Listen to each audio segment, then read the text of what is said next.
कौम को अब आप भ्रमित करना चाहते हैं।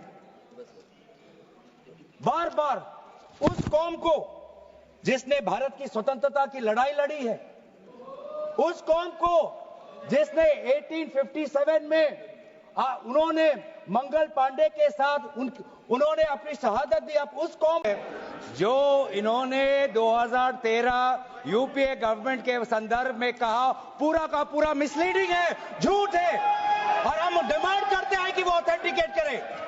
हम डिमांड करते हैं ऑथेंटिकेट करें। इसीलिए बार बार इन्होंने आरोप लगाए, बार बार इन्होंने भ्रम फैलाया। आप इसीलिए हम भी अपनी बात रखेंगे, कृपया आप भी सुनने का धैर्य रखिए। अध्यक्ष महोदय, मेरा भी सौभाग्य है कि पिछले सदन में मैं अयोध्या राम मंदिर पर अपने पार्टी का मैंने अपना व्यू, अपने पक्ष रखा, और आज वक्फ संशोधन 2025 पर अपनी दल का और विपक्ष की तरफ से अपना पक्ष रखा। और अयोध्या राम मंदिर में भी और आज के वक्फ के संशोधन में भी मेरा एक ही मार्गदर्शक है, वो है भारत का संविधान। भारत का संविधान जो कहता है कि हमारा भारत में हर व्यक्ति को सामाजिक, आर्थिक और राजनीतिक न्याय, विचार, अभिव्यक्ति, विश्वास, धर्म और उपासना की स्वतंत्रता, और साथ साथ में यह कहता है कि व्यक्ति की गरिमा और राष्ट्र की अखंडता सुनिश्चित करने वाली बंधुता। ये बिल आज इस संविधान के इस जो मूल जो ढांचा है उस पर आक्रमण है, और इनकी जो पूरा जो भाषण था वो हमारे संविधान के इस मौलिक अधिकार पर, हमारे संघीय ढांचे पर एक आक्रमण था। आज इस सरकार का इस बिल के द्वारा 4 इनके मूल उद्देश्य। पहला मूल उद्देश्य है कि संविधान को कमजोर करना, टू डाइल्यूट द कॉन्स्टिट्यूशन। इनका दूसरा उद्देश्य है भ्रम फैलाना, to defame the minority communities of India. इनका तीसरा उद्देश्य है to divide the Indian society. हमेशा एक हमारे बीच में एक लिटिगेशन चलता रहे, मसला और बढ़ता जाए, ये उनका उद्देश्य है। और चौथा इनका उद्देश्य डाइल्यूट, डिफेम, डिवाइड, और चौथा इनका उद्देश्य है to disenfranchise the minority communities. आज माइनॉरिटी कम्युनिटीज के प्रति अपनी संवेदना जता रहे हैं। सर, कुछ हफ्ते पहले देश में विभिन्न जगहों में लोगों ने ईद की शुभकामनाएं एक दूसरे को दी, और क्या आपको पता है कहां इनकी डबल इंजन की सरकार ने लोगों को रास्ते पे ईद का नमाज भी पढ़ने नहीं दिया। और ये बात करेंगे आप अल्पसंख्यकों के प्रति अपनी संवेदना जताते हैं। मैं पूछना चाहता हूं कि आपके लोकसभा में कितने एमपीज अल्पसंख्यक हैं? पहले उसका विवरण दीजिए और फिर हमें बताइए कि आपके दिल में कितना संवेदना है। सर, मेरा तो मैंने जिस दिन भी ये बिल इंट्रोड्यूस हुआ उस दिन भी आदरणीय मंत्री को मैंने सुना, और आज भी मैंने उनको सुना। जिस दिन उन्होंने इंट्रोड्यूस किया उस दिन भी अगर आप उनका स्टेटमेंट पढ़े तो उन्होंने कहा कि इसको बिल लाने से पहले बहुत विस्तार रूप से इस बिल की लाने के लिए चर्चा हुई थी। सर, पूरा का पूरा मिसलीडिंग। 2023 में सर सरकार 24 में आई, ये खुद 24 के बीच में इन्होंने अपना बिल लाया। 23 सन के वर्ष में 4 बार माइनॉरिटी अफेयर्स कमेटी की बैठक हुई। मुंबई में हुई 13 जुलाई, दिल्ली में हुई 21 जुलाई को, लखनऊ में हुआ 24 जुलाई को, दिल्ली में 2 बार हुआ 20 सितंबर और 7 नवंबर को। मैं आदरणीय सरकार से दरखास्त करूंगा कि इन 5 सरकारी मंत्र जो मीटिंग हुई मिनिस्ट्री ऑफ माइनॉरिटी अफेयर्स का, उनका मिनट्स टेबल पे रखे। एक भी मीटिंग में नया वक्फ अमेंडमेंट बिल चाहिए उसका जिक्र भी नहीं हुआ था, जिक्र भी नहीं हुआ, जिक्र भी नहीं हुआ। इनके मिनट्स हमारे पास, हमने देखे। जितने भी बार ministry of minority affairs meeting हुई, सब में वापसी पोर्टल को लेकर और विचार विमर्श हुआ था, लेकिन एक भी मीटिंग के माइन्यूट्स में एक भी स्टेटमेंट नहीं है कि हमें एक नया वक्फ अमेंडमेंट बिल चाहिए। तो मैं तो यही पूछना चाहता हूं कि अगर नवंबर 2023 तक मिनिस्ट्री ऑफ माइनॉरिटी अफेयर्स ने यह वाजे भी नहीं समझा कि नया एक बिल लाने की जरूरत है, मैं तो बस इतना ही पूछना चाहूंगा कि यह bill ministry of minority affairs ने बनाया या किसी और दूसरे विभाग ने बनाया? कहां से आया यह बिल, कहां से आया? सर ये बात करते हैं कि ये संविधान के पक्ष में है। किस प्रकार से ये संविधान के विरोध में है सर, मैं बताना चाहूंगा। आर्टिकल, इसका जो क्लॉज 3RA है और 3R1 है, इसका 3RA क्या है सर? 3RA ये कहता है any person showing or demonstrating that he is practising Islam. देखिए सर, आज देश में अल्पसंख्यकों की ऐसी दशा हो गई कि आज सरकार को अपना धर्म का सर्टिफिकेट देना पड़ेगा। कितनी दुख की बात है कि भारत क्या बात कर रहे, हिंदू थोड़ी है।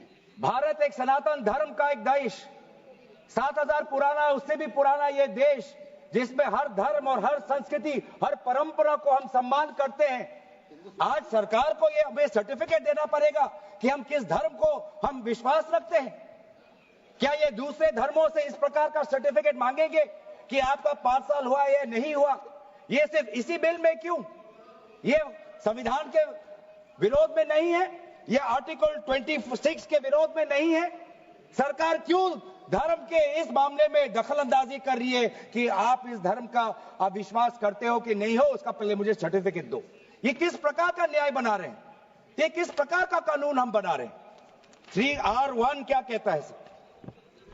इनका 3R1 जो आज इन्होंने हटा ही दिया है,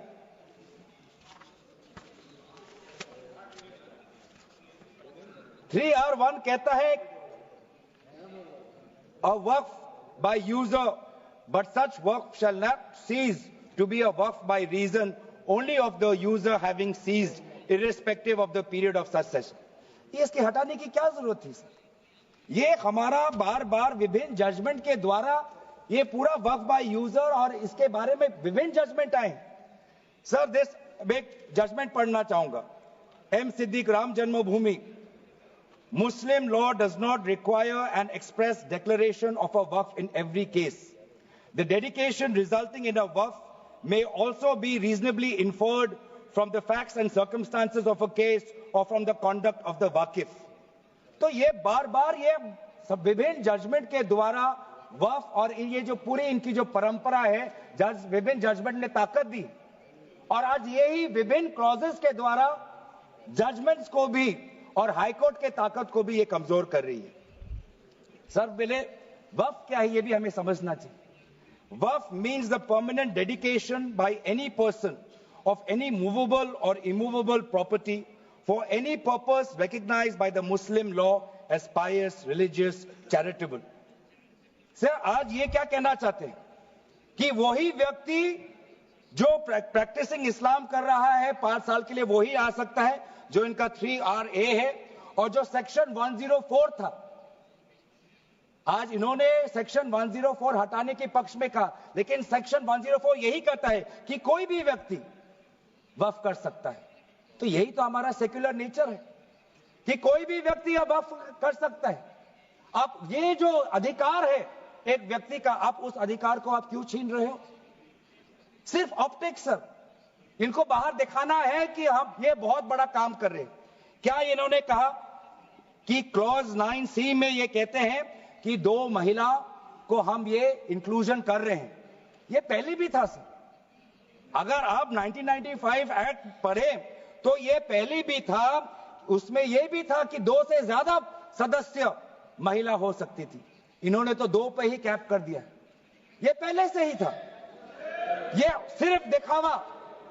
और इनका 3 और 4 में जो ये विशेष रूप से विडो, डिवोर्स वुमन और ऑर्फन की बात करते हैं, ये पहले भी था सर। ये पहले भी जो 3R है जिसमें वेलफेयर की उल्लेख है, उस वेलफेयर एंड अदर पर्पसेस में window, divorce woman and orphan पहले से ही उसमें समा जाता है। लेकिन इनको भ्रम फैलाना है, इनको भ्रम फैलाना है कि वर्तमान का जो एक्ट है वो महिलाओं के खिलाफ है। इनको भ्रम फैलाना है कि वर्तमान में महिलाओं को कोई भूमिका नहीं मिलती, ये इनका काम है। लेकिन कानून में सर पहले से ही ये सारे प्रावधान है, वो चाहे किसी विधवा का संरक्षण हो या महिलाओं को और समर्थन देना हो। सर रिफॉर्म की बात करते हैं, सर इनका क्लॉज 33 में जो रेवेन्यू आना चाहिए वो रेवेन्यू उन्होंने घटा दिया। पहले 7% का एक रेवेन्यू फॉर वक्फ बोर्ड आता था, आज इन्होंने 5% कर दिया, गिरा दिया। क्यों गिराया? क्या आप नहीं चाहते कि वक्फ बोर्ड और अच्छी तरीके से चले? आप नहीं चाहते कि उसमें नई टेक्नोलॉजी आए?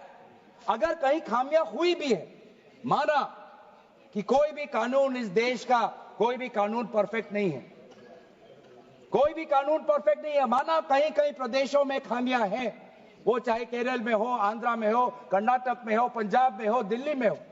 लेकिन सर आप चाहते हैं कि वो वक्फ बोर्ड, वक्फ ट्राइब्यूनल और अच्छी तरीके से चले, और ये चाहते हैं कि वक्फ बोर्ड वो और कमजोर हो, और इसीलिए जो रेवेन्यू वाला क्लॉज है 7% से 5% इन्होंने घटा दिया। मेरा सुझाव, हमारे तरफ से ये सुझाव है कि 7% से 5% घटाने के बजाय आप 7% से 11% और इस रेवेन्यू को और इंक्रीज करिए। आज ये बात करते हैं कि ये रिफॉर्म्स ला रहे हैं। क्लॉज 26 पढ़िए sir, section 52A, section 52 clause 26। Clause 26 में क्या लिखा है? In section 52A of the Principal Act, in subsection 1, for the words rigorous imprisonment, the words imprisonment shall be substituted. Dilute कर रहे हैं सर। पेरेंट एक्ट बोलता था कि रिगरस इम्प्रिजनमेंट हो, और अगर आप बार बार ये कह रहे हैं कि फलाना हो रहा है, धमकाना हो रहा है, तो आप इसको क्लॉज को क्यों कमजोर कर रहे हैं? सिर्फ भ्रम फैलाना है सर। मंशा इनकी कहीं और है। मंशा सर, मैं भी एक टिप्पणी देना चाहूंगा कि आज ये एक विशेष समाज के जमीन पर इनकी नजर है, कल समाज के दूसरे अल्पसंख्यकों के जमीन पर इनकी नजर जाएगी। आज ये बिल सिर्फ एक विशेष समुदाय के जमीन पर इनकी नजर है, कल दूसरे समुदायों के जमीन पर इनकी नजर जाएगी। बार बार ये बिल सर, इतना संशोधन की जरूरत है, ये मैं नहीं कहता कि संशोधन की जरूरत नहीं है। मंत्री महोदय ने बार बार इसका जिक्र किया कि ये बिल कितनी बार इसका संशोधन हुआ। इसकी शुरुआत आप जहां से भी पकड़े, आप 1810, 1817, उसके बाद 1954, 1984, 1995, सच्चर कमेटी, रहमान कमेटी 2003। संशोधन चाहिए सर, मैं नहीं कहता कि हम संशोधन के विपक्ष में नहीं, लेकिन संशोधन इस प्रकार का हो जिससे बिल का रूपायन, जिससे बिल और ताकतवर बने। और इन्होंने ऐसे संशोधन लाए हैं जिससे बिल से इस देश में और यहां पे समस्या बढ़ेगी, और मसले बढ़ेंगे, और लिटिगेशन होगा। सर ये इनका क्लॉज 40A पढ़िए सर। इनका clause 40A, section 107, on and from the commencement of the Waqf Amendment Act 2025, the Limitation Act 1963 shall apply to any proceedings. Sir इससे पहले आप जितने बार भी आप इतिहास में जाए, हर बार क्योंकि ये वक्फ, ये जो प्रक्रिया है, जब से हमारे देश में इस्लाम आया तब से ये प्रक्रिया चल रही है। बहुत से ऐसे कब्रिस्तान हैं जहां पे कोई पेपर्स नहीं है, कागज नहीं है, लेकिन जजमेंट है, जजमेंट इनके पक्ष में है। और आज बार बार हमने कहा है कि लिमिटेशन एक्ट इसको बढ़ाया जाए, क्योंकि ये प्रैक्टिकल एक समस्या है। लेकिन आज ये नहीं चाहते। क्यों? क्योंकि ये चाहते हैं कि अलग अलग देश के अलग अलग कोने में यहां केस लगे, वहां केस लगे, यहां केस लगे। तो जो भी हमारे यहां पे एक भाईचारा का एक वातावरण है, उस भाईचारे के वातावरण को ये तोड़ना चाहते हैं। ये इनकी राजनीतिक उद्देश्य है। सर, ये बात करते हैं कि किस तरह से ये इन्होंने बोर्ड का डाइल्यूशन किया है। क्लॉज 44, क्लॉज 44 कहता है कि जो सेक्शन 110 है वो पूरी तरीके से हटा दिया है। सेक्शन 110 क्या है? Section 110 sir, powers to make regulations by the board, ये पूरा हटाना चाहते हैं। उसमें क्या लिखा है पेरेंट एक्ट में? द बोर्ड में with the previous sanction of the state government, मतलब राज्य सरकार की अनुमति के द्वारा बोर्ड कुछ नियम बना सकते हैं। इन्होंने पूरा वो हटाना की कोशिश कर रहे हैं। क्लॉजेस एफ और जी ये हटाने की कोशिश कर रहे हैं। राज्य सरकार की पावर्स या जी कम करने की कोशिश कर रहे हैं। आप क्लॉज 43 पढ़िए, इसका सेक्शन 109, जिसमें क्लॉज 1A और क्लॉज 4 ओमिट करता है। सेक्शन 109 क्या है? सेक्शन 109 है power to make rules, the power of the state government to make rules. इसमें भी आप ये कटौती लाने की कोशिश कर रहे हैं। क्लॉज 1A, क्लॉज 1A क्या कहता है? Other particulars which the report of the survey commissioner में कंटेन अंडर क्लॉज F। इसमें स्टेट गवर्नमेंट सर्वे कमिश्नर के पक्ष में कुछ नियम बना सकता है, वो पावर आप हटा रहे हैं। Clause 4, the manner of election of members of the board by means of a single vote, आप ये हटा रहे हैं। इलेक्शन की प्रक्रिया आप हटाना चाहते हैं और आप रिफॉर्म की बात करते हैं। सर, आप ये देखिए 83(9), आज बार बार ये एक भ्रम फैलाया जा रहा है कि हाईकोर्ट का कोई भूमिका नहीं है। एक भ्रम फैलाया जा रहा है कि जो वक्फ का जो ये एक ट्राइब्यूनल का जो ऑर्डर आता है वही है, उसके बाद हाईकोर्ट पावरलेस है। ऐसी बात नहीं है। आप पेरेंट एक्ट पढ़िए। आप पेरेंट एक्ट में अगर सेक्शन 83 पढ़ेंगे, पेरेंट एक्ट में सेक्शन 83(9), उसके बाद क्या लिखा गया है? provided that a high court may on its own motion or on the application of the board or any person aggrieved call for and examine the records relating to any dispute and may confirm or reverse the decision। ये power high court में parent act में है ही 2013 के संशोधन के बाद। तो क्यों बार बार आप ऐसा एक भ्रम फैला रहे हैं कि हाई कोर्ट का कोई रोल नहीं है? अगर कहीं अन्याय हुआ है, अगर कहीं अन्याय हुआ है, चाहे दक्षिण में हो, उत्तर में हो, उत्तर पूर्वांचल में हो, पश्चिम में हो, तो सेंट्रल गवर्नमेंट के पास वो पावर्स हैं। सेंट्रल गवर्नमेंट के पास under section 97 of the parent act आपके पास पावर है कि कहीं अगर नाइंसाफी हो तो वो आपके पास सेक्शन 97 के द्वारा आप स्टेट बोर्ड को आप डायरेक्शन दे सकते हो। मैं पढ़ूं 97,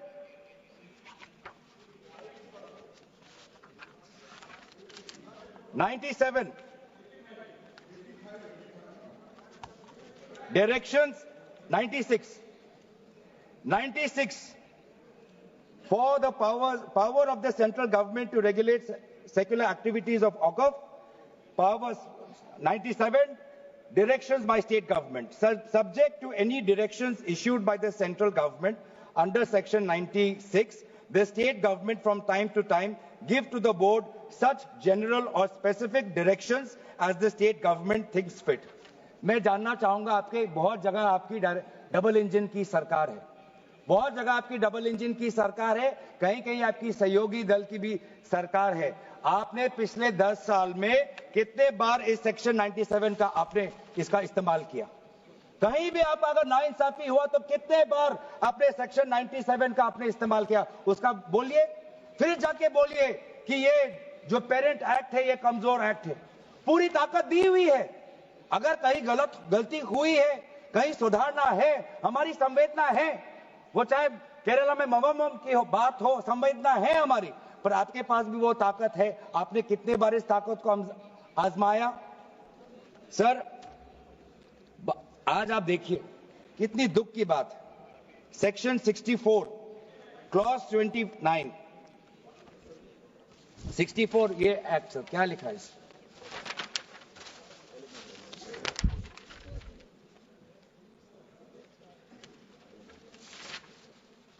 इसमें क्या लिखा है? न्यू एक्ट में section clause number 29L, clause number 29L में लिखा है कि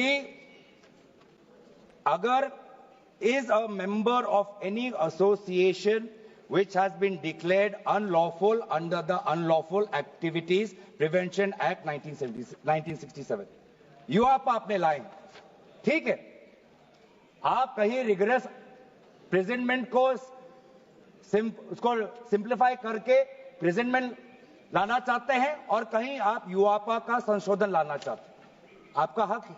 आप बस हमें इतना बताएं कि और कौन से स्टेट बोर्ड या और कौन से धार्मिक बोर्ड में आपने ये यूआपा का प्रोविजन आप लाने वाले हैं, या सिर्फ ये इसी बिल में है, या सिर्फ इसी बिल में है, या दूसरे में भी जो चैरिटेबल एक्ट्स हैं विभिन्न धर्मों के, विभिन्न स्टेट्स के, क्या उसमें भी यूआपा एक्ट आएगा या सिर्फ इसमें?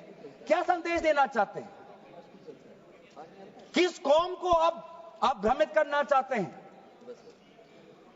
बार बार उस कौम को जिसने भारत की स्वतंत्रता की लड़ाई लड़ी है, उस कौम को जिसने 1857 में उन्होंने मंगल पांडे के साथ उन्होंने अपनी शहादत दी, अब उस कौम पर आप दाग लगाना चाहते हैं जिसमें लगभग 2 लाख उलेमा शहीद हुए, आप उस कौम पर दाग लगाना चाहते हैं जिन्होंने भारत छोड़ो आंदोलन में हमारा साथ दिया, आप उस कौम पर आप दाग लगाना चाहते हैं जिन्होंने 6 अप्रैल 1930 में दांडी मार्च का सपोर्ट किया, आप उस कौम पर आप दाग लगाना चाहते हैं जिन्होंने 1926 में ब्रिटिश के डिवाइड एंड रूल को खंडन किया, आप उस कौम पर आप दाग लगाना चाहते हैं जिन्होंने मौलाना हुसैन अहमद मदानी ने 1924 में कंप्लीट इंडिपेंडेंस की मांग की।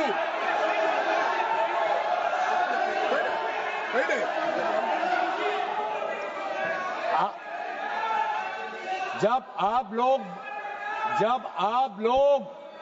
भारत छोड़ो आंदोलन का समर्थन नहीं कर रहे थे, उस कौम ने भारत छोड़ो आंदोलन का समर्थन किया। जब आप लोग अंग्रेजों को मर्सी पिटीशन लिख रहे थे, वो माल्टा में 3 साल और इजिप्ट में उन्होंने शहादत दी। आप किस कौम पर दाग लगाना चाहते हो जिन्होंने 1924 में जिन्ना के 2 नेशन की थियरी को पूरी तरीके से नकारा, आप उस कौम पर लगा रहे हो? सर यही है इनका डिवाइड एंड रूल, यही है इनका डिवाइड एंड रूल। बहुत लोग पूछते हैं सर हमारा राष्ट्रवाद क्या है? सर हमारा राष्ट्रवाद, nationalism for us is being United in our shared love for our Bharat Mata and the mutual respect for her culture, language, dress, food and religion. It is the love for our national flag, the Tiringa, जिसकी सम्मान आपने नहीं की थी. It is the sacrifice of the Indian freedom movement, जिसमें आपने भाग नहीं लिया.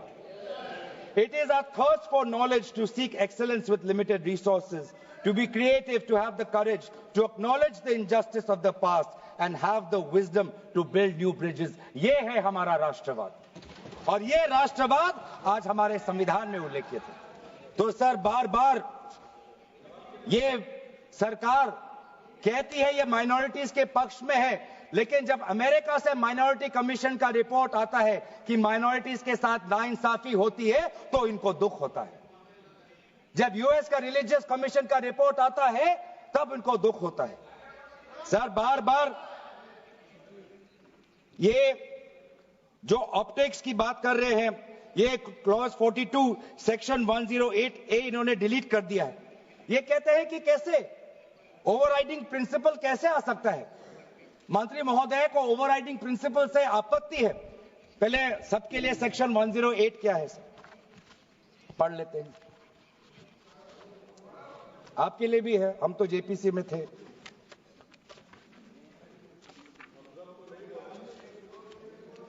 और सर जेपीसी में भी सर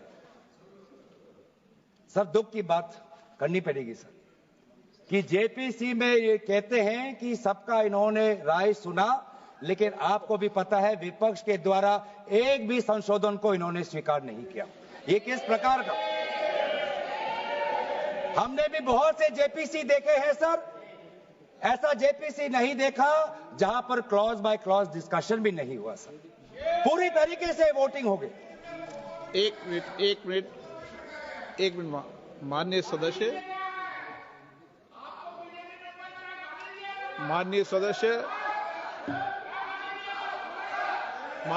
इतना ध्यान रखें कि जेपीसी भी संसद का भाग होती है, इसलिए उसका भी ध्यान रखें। सर इन्होंने जेपीसी की बात की, अगर इन्होंने ये नहीं करते कि जेपीसी में बहुत विस्तार रूप से चर्चा हुआ तो मैं भी नहीं करता। इन्होंने उल्लेख किया, इसलिए मैं करना चाहता हूं। इन्होंने उल्लेख किया कि बहुत से लोग आए जेपीसी में सर, ऐसे भी लोग आए जिनको वक्फ को लेकर उनका कोई जानकारी भी नहीं थी, कोई जानकारी नहीं थी सर, ऐसे भी आए सर। जेपीसी के मुद्दे हम बार बार हमने स्पीकर को चिट्ठी के द्वारा अवगत किया है, इसलिए हम उठा रहे हैं सर। इसमें 108A ये हटाना चाहते हैं जिसमें power to have overriding effect, लेकिन ये जो प्रिंसिपल है ओवरराइडिंग का सर, ये आज भी विभिन्न स्टेट एक्ट्स में ये है। तेलंगाना के एक्ट में आज भी ओवरराइडिंग प्रिंसिपल है, तमिलनाडु के एक्ट में आज भी ये ओवरराइडिंग प्रिंसिपल है, आज भी आरटीआई एक्ट में, इंफॉर्मेशन टेक्नोलॉजी एक्ट में 2000 में, नालसा जैसे यूनिवर्सिटी में ये ओवरराइडिंग प्रिंसिपल है। तो इसीलिए आपको सिर्फ यहां पर आपको ओवरराइडिंग प्रिंसिपल से आपको मुश्किल है, लेकिन जो दूसरे एक्ट्स में जो ओवरराइडिंग प्रिंसिपल है सेक्शन 108A के द्वारा सिमिलर प्रोविजंस है, उसमें आपको तकलीफ नहीं है सर। मैं भी अपने जैसे इन्होंने हमारे कुछ दोस्तों को सलाह दी, मैं भी इनके कुछ दोस्तों को सलाह देना चाहता हूं सर। क्लॉज 40A सेक्शन 107 जो लिमिटेशन एक्ट जो हटाया गया है सर, आंध्र प्रदेश के एक्ट में ये लिमिटेशन एक्ट ऐसा ही एक लॉ है जैसे पेरेंट एक्ट में है। तो मैं भी इनके आंध्र प्रदेश के सदस्यों को मैं कहना चाहता हूं कि जो प्रोविजन आपके आंध्र प्रदेश के एक्ट में है, आज वैसे प्रोविजन ये सरकार हटाने वाली है। आपको भी बाद में आंध्र प्रदेश में अपनी जनता को उत्तर देना पड़ेगा।